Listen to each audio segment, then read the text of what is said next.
नमस्कार, Radhe Radhe, good morning. आप सभी को एडुकेशन 365 पर स्वागत है। आज का इस वीडियो में टोटल 15 सवाल देखने को मिलेगा, जिसमें से कुछ सवाल मैथ्स का है और बाकी सब रीजनिंग का सवाल है।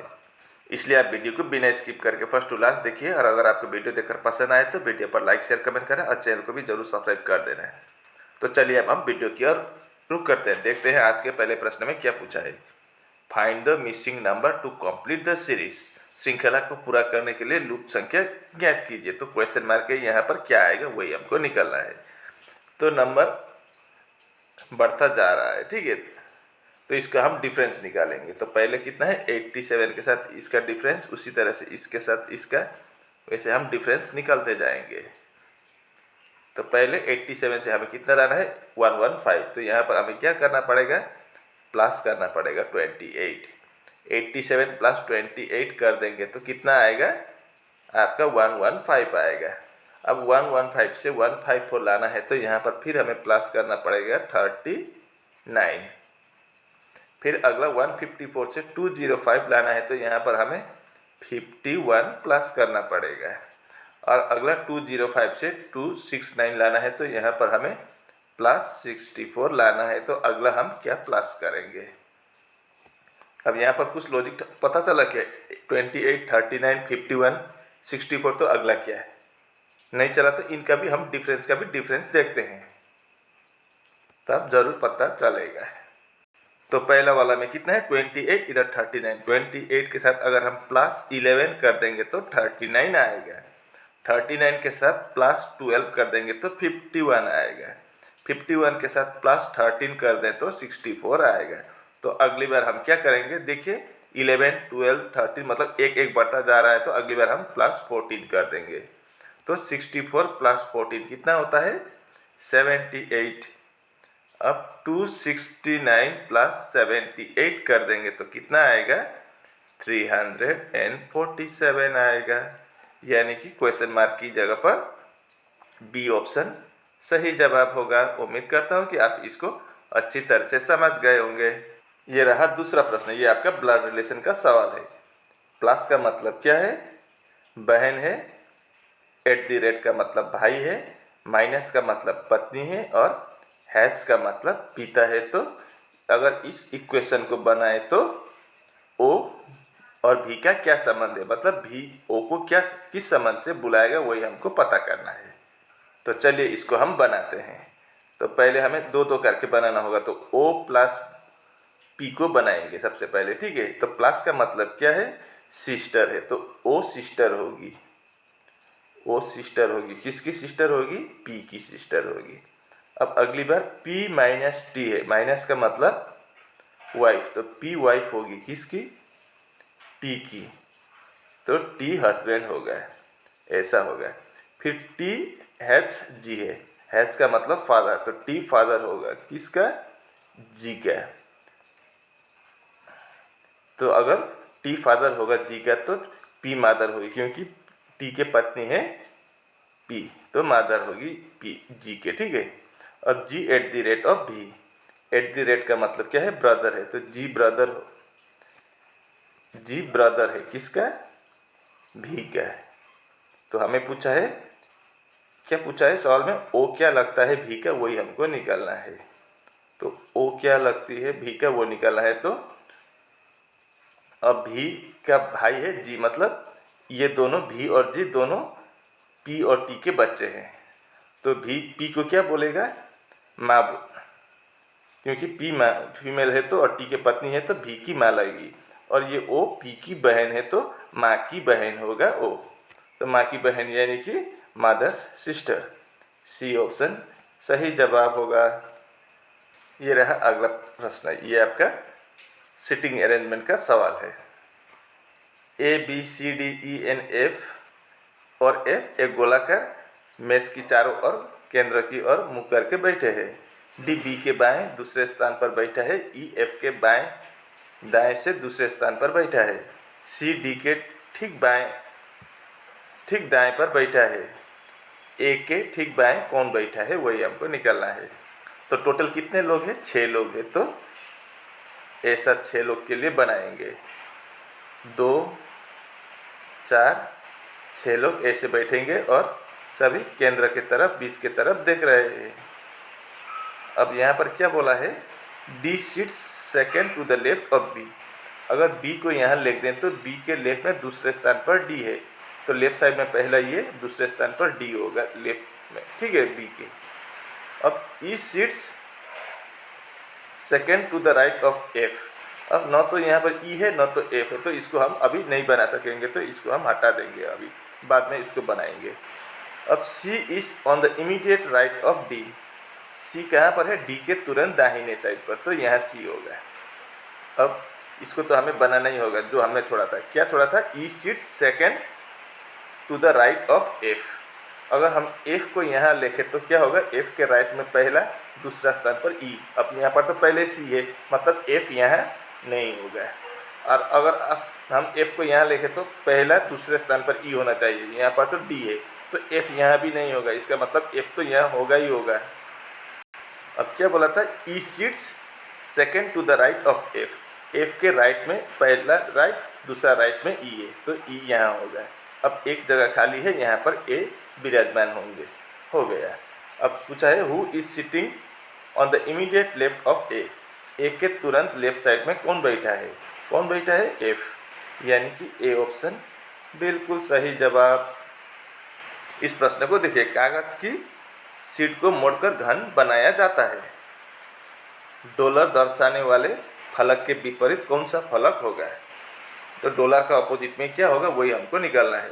तो इस तरह का फिगर में ये हम कैसे बनाते हैं पता है आपको। ये पहले ये सीधी लाइन देखिए, ऐसा है, लेकिन इस लाइन से एक साइड में ये बाहर निकला हुआ है, दूसरे साइड में ये बाहर निकला हुआ है। हमेशा जो बाहर निकलने वाला दूसरे बाहर निकलने वाले का अपोजिट होता है। इसका मतलब क्या है, एट द रेट का अपोजिट क्या हो जाएगा, परसेंटेज होगा। और दूसरा इसका ट्रिक्स क्या है, रूल, एक बॉक्स छोड़ के दूसरा हमेशा अपोजिट होता है। मतलब ये आपका क्या है, हैच है, हैच का अपोजिट ये एक बॉक्स छोड़ के दूसरा होगा, तो क्या होगा, हैच का अपोजिट में आपका क्या आया, एन आया।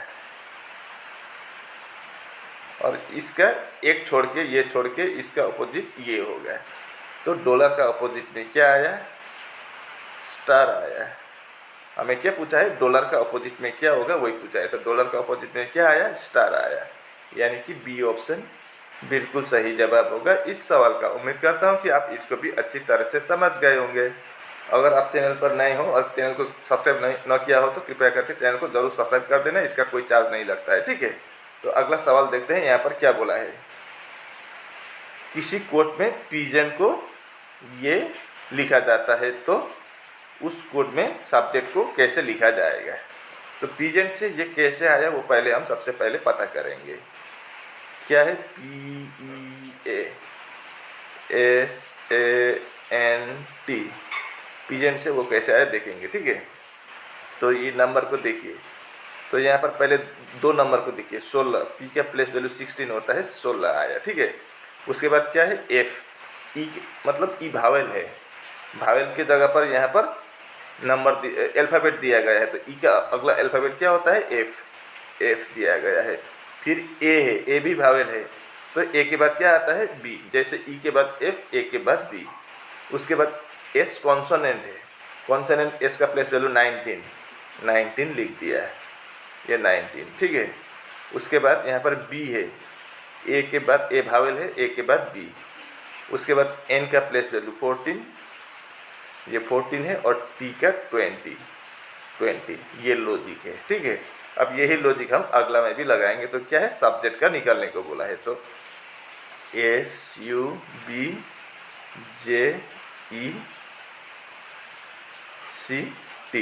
एस का प्लेस वैल्यू 19 है। फिर यू भावेल है, तो इसको हम प्लेस वैल्यू से नहीं देखेंगे, यू का अगला लेटर क्या होगा आगे, यू के बाद भी होगा, भी लिख देंगे।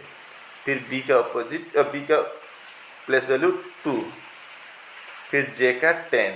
अब ई भावेल है, तो ई के बाद एफ आता है।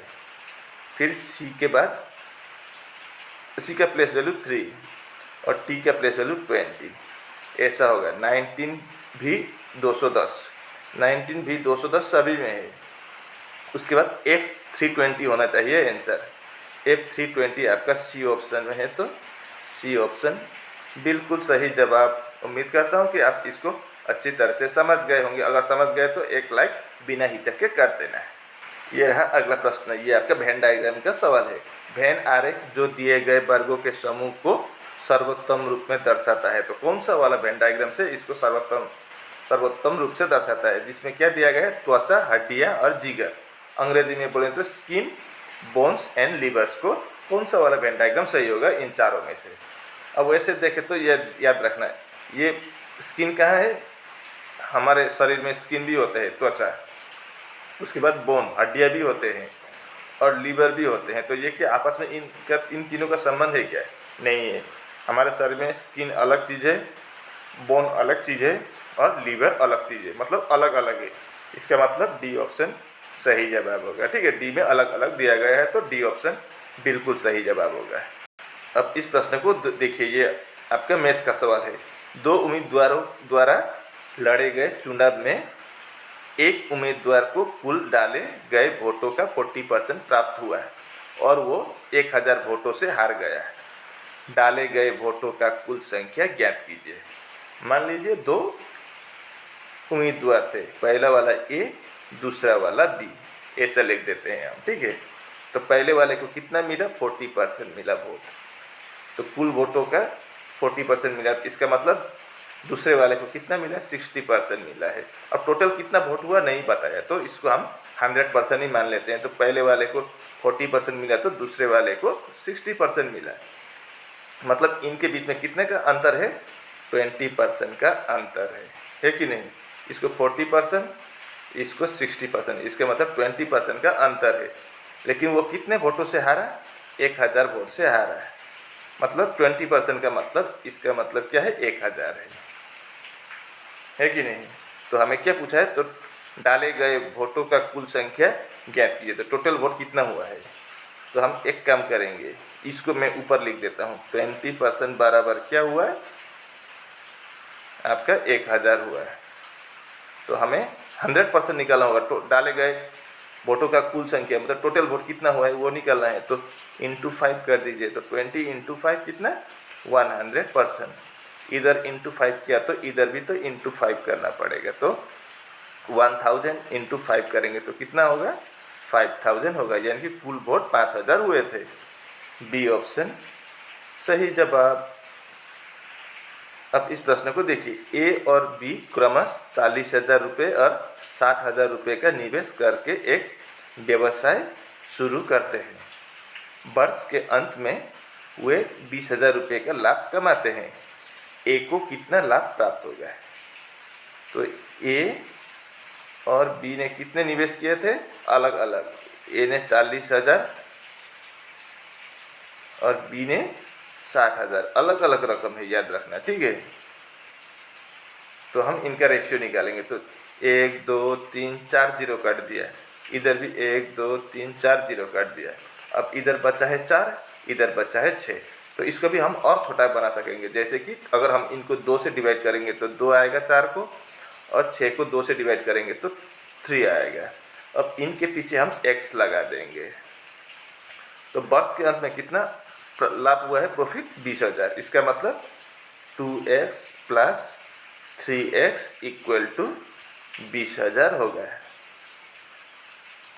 तो कितना x हुआ, 2x प्लस 3x, 5x बराबर कितना है, 20,000 है। तो x बराबर कितना होगा, 20,000 को 5 से डिवाइड कर दीजिए, कितना होगा, 5 से डिवाइड करने पर x का वैल्यू 4000 होगा। अब हमें क्या पूछा था, ए को कितना लाभ प्राप्त होगा। तो ए का हिस्से में कितना है, 2x है।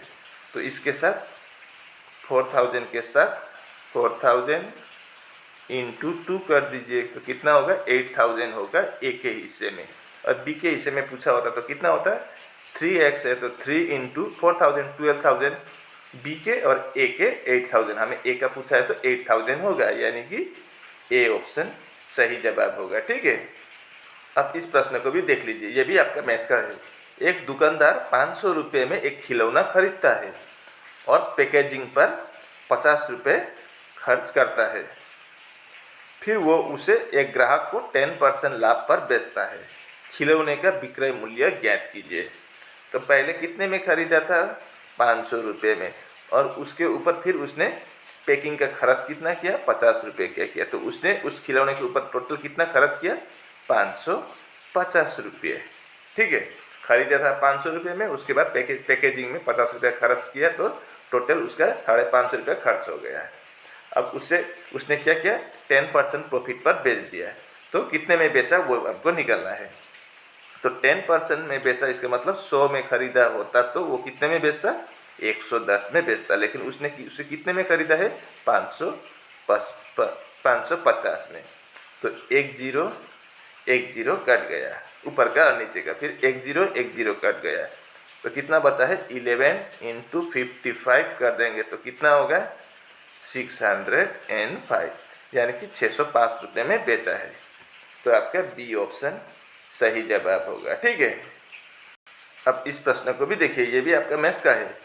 किसी वस्तु का मूल्य 1600 रुपये था। पहले वर्ष में इनमें 10% और दूसरे वर्ष में 30% की वृद्धि हुई। 2 वर्ष बाद वस्तु का मूल्य रुपए में क्या होगा? तो पहले कितना था? 1600 था। उसके बाद पहले वर्ष में कितना वृद्धि हुआ? उसका मूल्य 10%। 10% का मतलब क्या होता है? अगर वो 100 का सामान था तो 110 में बिकेगा, 10% वृद्धि का मतलब। लेकिन उसका मूल्य कितना था? 1600 था। तो 1600 कर दीजिए। अब एक जीरो कट गया, दूसरा जीरो कट गया। तो 110 × 16 करेंगे तो कितना होगा? 1760 हो गया। मतलब पहले उसका मूल्य 1600 था, 10% बढ़ा देने के बाद पहले वर्ष में उसका मूल्य बढ़कर हो गया 1760। फिर अगली वर्ष कितना बढ़ा है? 30% बढ़ा है। ये आपका पहला ईयर, फर्स्ट ईयर। अब सेकंड ईयर में क्या हुआ है? 30% बढ़ा। इसका मतलब अगर वो सामान 100 का होता तो 130 में बेचता है। लेकिन उस सामान का मूल्य अब कितना हुआ है? 1600 नहीं है, 1600 से बढ़कर 10% बढ़कर 1760 हुआ है पहले वर्ष में। तो 1760 लिख दीजिए। अब एक जीरो कट गया है, जीरो कट गया। तो 13 × 168 करेंगे तो कितना होगा? 2288 होगा। यानी कि 2 साल बाद उसका मूल्य बढ़कर 1600 से 2288 होगा। ए ऑप्शन बिल्कुल सही जवाब होगा। उम्मीद करता हूँ कि आप इसको भी अच्छी तरह से समझ गए होंगे। अब इस प्रश्न को देखिए, किसी कोड में पे को 126 लिखा जाता है, उस कोड में बीट को कैसे लिखा जाएगा? तो पे से 126 कैसे आया वो देखते हैं। PAY। अब P का प्लेस वैल्यू 16, A का 1, Y का 25। अब इन तीनों को प्लस करेंगे तो कितना होगा? 6 + 1 7 + 5 12 का 2 कैरी ओवर 1 1 + 2 3 और कैरी ओवर 1 4 42 आया। तो 42 में अगर हम × 3 कर देंगे तो कितना होगा? 126 होगा। तो हम इसी लॉजिक के तहत बीट का भी निकालेंगे। तो BEAT। अब B का प्लेस वैल्यू 2, E का 5, A का 1, T का 20। इन सब को जोड़ेंगे तो 2 + 5 7 + 1 8 + 0 8। इधर 2 का 2 28 आया। तो यहाँ पर हमने क्या किया था? × 3। तो यहाँ पर भी हम × 3 करेंगे। तो 8 × 3 24 कैरी ओवर 2 3 × 2 6 + 2 8 84। अब 84 तो कहीं ऑप्शन में ही नहीं है, तो ये × 3 नहीं होगा। तो हम एक काम करेंगे, यहाँ पर देखिए × 3 किया है। तो PAY 3 अक्षर था, × 3। अब यहाँ पर BEAT 4 अक्षर है, हम × 4 कर देंगे। तो 8 × 4 32 का 2 कैरी ओवर 3 4 × 2 8 + 3 11 112 आया। ये आपका सी ऑप्शन में है। तो सी ऑप्शन बिल्कुल सही जवाब होगा। अब इस प्रश्न को देखिए, ये आपका डिस्टेंस डायरेक्शन का सवाल है। रीना उत्तर की ओर, पहले हम डायरेक्शन जानेंगे। ऐसा होता है, ऊपर नॉर्थ, नीचे साउथ, दाएं के तरफ ईस्ट और बाएं के तरफ वेस्ट। ये हो गया। अब क्या हुआ? रीना उत्तर की ओर 4 किलोमीटर चलती है। अब मान लीजिए रीना यहाँ पर है, तो उत्तर मतलब बीच से देखने पर ऊपर होता है, तो ऊपर की तरफ कितने चली गई, 4 किलोमीटर चली गई। फिर वो बाएं मुड़कर 3 किलोमीटर चलती है। अब जब ऊपर के तरफ जा रही थी तो इसका बाएं इधर होगा, तो इधर कितनी चली, 3 किलोमीटर, इधर 3 किलोमीटर चली। वो फिर बाएं मुड़कर 4 किलोमीटर चलती है। जब इधर आ रही थी तो इसका बाएं इधर नीचे के तरफ होगा, तो इधर फिर 4 किलोमीटर इसका बराबर होगा, क्योंकि यहाँ से यहाँ 4 किलोमीटर है, तो यहाँ से यहीं 4 किलोमीटर यहीं तक होगा। ठीक है, फिर 4 किलोमीटर आ गई। अब वो बाईं और मुड़कर 4 किलोमीटर चलती है। जब नीचे के तरफ आ रही थी तो इसका बाएं इधर होगा, तो इधर 4 किलोमीटर फिर आ गई, टोटल 4 किलोमीटर आ गई। अब हमें पूछा है वो आरंभिक बिंदु से कितनी दूरी है, उसका आरंभिक बिंदु ये है। अब वो आ पहुंची है यहाँ तक, तो यहाँ से यहाँ तक की दूरी हमें पता करना है। तो ये टोटल कितना है, 4 है, और यहाँ से यहाँ 3 है, तो इसका भी सीधा यहाँ 3 होगा, तो बाकी यहाँ पर कितना होगा, 1 होगा। तो 1 और ये 3 मिला के 4, यानी कि 1 किलोमीटर की दूरी पहुंची है। ठीक है, तो आपका सी ऑप्शन सही जवाब होगा इस सवाल का। इस प्रश्न को देखिए, ये आपका इनइक्वालिटी का सवाल है। ठीक है, तो इस तरह का सवाल में एक नियम होता है, जैसे कि अगर साइन इस तरफ, इसको ये और ये लगभग सेम है, तो इसको ये नीचे वाला इस लाइन को ध्यान मत दीजिए, ऐसा ही समझ लीजिए, बस ऐसा ही ये बात। ठीक है, अब यहाँ पर देखिए, अगर साइन एक ही तरफ ऐसा जा रहा है या इस तरह का जा रहा है या बराबर है, तो हम लेफ्ट से राइट या राइट से लेफ्ट जा सकते हैं, और हम पता कर सकते हैं कि जो बोला गया है निष्कर्ष में वो सही है या गलत है। लेकिन अगर बीच में कहीं पर इस तरह का अड़चन आ जाए, तो हम न तो दाएं से बाएं या बाएं से दाएं जा सकते हैं, और इस तरह का में डायरेक्ट हम क्या बोलते हैं, गलत बोल देते हैं। ठीक है, लेकिन इस तरह का सही भी हो सकता है, गलत भी हो सकता है, इसको हम चेक करके बताते हैं। लेकिन इस तरह का में अक्सर क्या होता है, गलत होता है, तो हम डायरेक्ट काट देंगे। बस इतना रूल याद रखना, बाकी अब अपने हो जाएगा। देखिए कैसे। अब देखिए यहाँ पर क्या बोला है, एफ से क्या है, ए बड़ा है, ए से आई बड़ा है, आई से एल बराबर है, और एल से ई बड़ा है, छोटा है, और ई से डी छोटा है। इतना दिया गया है स्टेटमेंट में। अब हमें कंक्लूजन में बोला गया है एफ से ई बड़ा है कि नहीं, देखते हैं। ठीक है, अब एफ से क्या दिया गया है, पहला ए है, एफ से ए बड़ा है, ए से आई बड़ा है, और आई और एल बराबर है, मतलब हम आई की जगह पर एल भी तो लिख सकते हैं, क्योंकि आई और एल बराबर है, तो मैंने आई की जगह पर एल लिख दिया। अब एल से क्या है, ई छोटा है, तो कैसा साइन आया, देखिए पहले ऐसा आया, फिर ऐसा आया, बीच में इक्वल भी था, फिर उसके बाद ऐसा आया। मतलब अब इधर से इधर नहीं जा सकेंगे, क्योंकि बीच में इस तरह का आने से हम ना तो दाएं से बाएं या बाएं से दाएं जा सकते हैं, तो इसको हम डायरेक्ट गलत बोल देते हैं। तो पहला कंक्लूजन गलत हुआ है। अब दूसरा कंक्लूजन को देखते हैं। बोला है एल बड़ा है एफ से, एल इधर है, एफ इधर है। अब देखिए एफ से क्या है, ए बड़ा है, ए से आई बड़ा है कि नहीं, और आई और एल बराबर है, मतलब हम आई की जगह पर एल लिख देते हैं। तो देखिए एफ और एल में कौन बड़ा है, एफ से एल बड़ा है, तो एफ से एल तो बड़ा है, तो ये आपका दूसरा वाला सही हो गया। ठीक है, तो only conclusion only 2 is true, यानी कि बी ऑप्शन सही जवाब होगा इसका। ठीक है, अब इस सवाल को देखिए, यहाँ पर बोला है find the number of triangles in the given figure. ये दिए गए आकृति में त्रिभुजों की संख्या ज्ञात कीजिए। तो पहले हमने इसको बाहर दिखाता हूँ, इसको छोड़िए। ठीक है, पहले हम इस तरह का फिगर को देखिए, ये जो है ऐसा है, यहाँ से ऐसा चला गया, यहाँ से ऐसा चला गया, जो मैं बनाता हूँ यहाँ पर वैसे ही देखना है पहले आप, और बीच से ऐसा है पहले। अब ये दूसरा क्या है, इधर भी है इधर भी, इसको मत जोड़ना, कंफ्यूज कर देगा। तो पहले मैं जो डायगोनली है उसको देखना, ये सर्कल नहीं, स्क्वायर के अंदर। उसके बाद ये बीच से ही एक ऐसा अलग हो गया, तो इसको भी हमें गिनना होगा। तो यहाँ पर कितना होगा देखिए, 1 2 3 4 5। तो इसका फार्मूला क्या है, 5 × 2 10 मिला है हमें अभी तक। ठीक है, उसके बाद और है क्या, देखते हैं।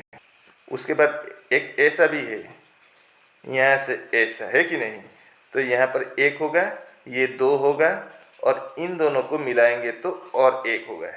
कितना हुआ? 3 हुआ। फिर ये वाला, ये आपका एक होगा, ये तो कितना हुआ? 4 हुआ। और उसी प्रकार यहाँ से भी ऐसा है, तो ये एक दो और ये दोनों को मिलाएंगे तो एक होगा, तो 3 हुआ है। और ये वाला एक 4, तो ऊपर का 4 नीचे का 4 कितना हुआ? 8 हुआ है। तो 10 और 8 कितना? 18। मैं इसको 18 इधर लिख देता हूँ, ठीक है। अब इसके अलावा भी और है, देखिए ये बाहर निकला हुआ है, ऐसा है कि नहीं, ऊपर की तरफ। अब ये वाला आपका एक होगा और ये बड़ा वाला और एक होगा, तो और 2 मिला है हमें, तो 18 के साथ +2 कर दीजिए कि कितना होगा? 20 होगा। यानी कि इस फिगर में आपको टोटल 20 ही ट्राइंगल्स मिलेंगे, यानी कि ए ऑप्शन बिल्कुल सही जवाब। अब इस प्रश्न को देखिए, find the missing number, loop संख्या ज्ञात कीजिए। तो यहाँ पर क्वेश्चन मार्क है, यहाँ पर क्या आना चाहिए वही आपको पता करना है। तो नंबर बड़ा नीचे की तरफ है, तो हम छोटे से बड़ा बनाने के प्रयास करेंगे, ठीक है। तो इसमें किस तरह का लॉजिक है देखिए, पहले हम ये बीच वाला नंबर लेंगे, कितना है? 11 है, तो मैं 11 लिख दूंगा, और इसका स्क्वायर कर दूं तो कितना होगा? 121 होगा। फिर मैं ऊपर का नंबर लूँगा, कितना है? 1 है, 1 का भी स्क्वायर कर दूँ तो कितना होता है? 1 का स्क्वायर 1 ही होगा। अब 121 से 1 माइनस कर दूँ तो 120 होगा, यही 120 है ये, ठीक है। अब इस वाले को देखते हैं, यहाँ पर कितना है? बीच वाला, पहले बीच वाला लेना होगा, 7 है, तो 7 का स्क्वायर कर दूँ तो कितना होगा? 49 होगा। फिर अगली बार ऊपर का स्क्वायर करना पड़ेगा, तो 2 का स्क्वायर कर दूँ तो कितना होता है? 4 होगा। अब 49 से 4 माइनस कर दूं तो 45 आएगा, यही 45 है, ये बीच वाला 45। अब यही लॉजिक हम तीसरे में भी लगाएंगे, तो बीच वाला 5 का स्क्वायर कर देना पड़ेगा, तो 5 का स्क्वायर 25। फिर अगली बार हमें ऊपर का स्क्वायर करना पड़ेगा, तो 3 है, तो 3 का स्क्वायर कर दूं तो 9 होगा। अब 25 से -9 करेंगे तो कितना आएगा? 16 आएगा, यानी कि प्रश्नवाचक चिन्ह के स्थान पर 16 होगा हमारा आंसर। ये आपका बी ऑप्शन में दिया हुआ है, तो B option is the correct answer. उम्मीद करता हूँ कि आप इसको भी अच्छी तरह से समझ गए होंगे, और इसी के साथ आज का वीडियो यहीं पर समाप्त होता है। आप सभी को ध्यानपूर्वक वीडियो देखने के लिए धन्यवाद। अगर आपको वीडियो देखकर पसंद आए तो वीडियो पर लाइक शेयर कमेंट करना, और चैनल को भी जरूर सब्सक्राइब कर देना। मैं ऐसे मुद्दे लेकर अगले वीडियो में कल फिर हाजिर होऊंगा, तब तक के लिए मुझे विदा दीजिए। आपका दिन शुभ हो। राधे राधे।